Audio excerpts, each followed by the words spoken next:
Gloria a Dios. Dios es bueno, Dios es maravilloso. Dice él, hay una porción de la palabra que es bastante conocida por nosotros, ¿verdad? Romanos 8:28. Dice que hay que darle, para los que amamos a Dios, solo las cosas buenas, ¿verdad? Porque es muy fácil darle gracias a Dios cuando todo va bien, ¿verdad?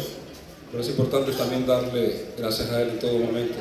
Tiempos buenos y tiempos malos. Aleluya. ¿Cuánto le alaban? Aleluya. Vamos a cambiar un poco la temática.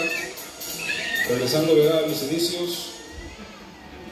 Muchachos, así que Dios les bendiga y espero que se goce con nosotros. ¿Quién vive? ¿Quién vive? Se trata de Jesús, amén. Se trata de Jesús. Él es el centro de nuestras vidas. Él es todo para nosotros. Gloria a Dios.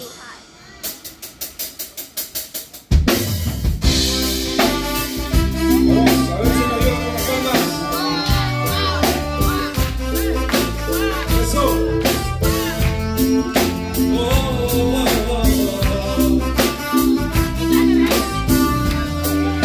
We didn't want you.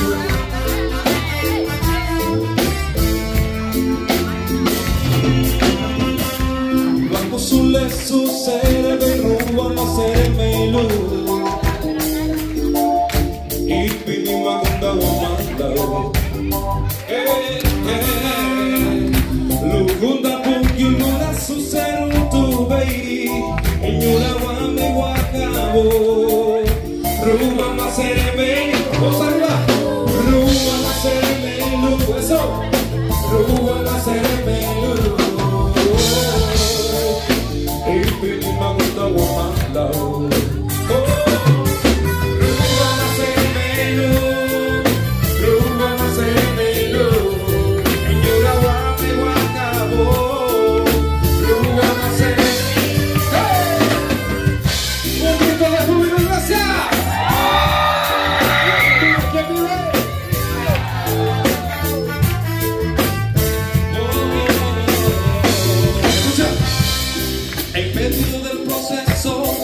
gracias a Jehová.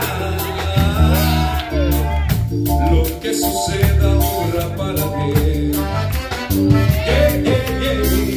Su voluntad es agradable y perfecta. Levantamos manos. Arriba las manos.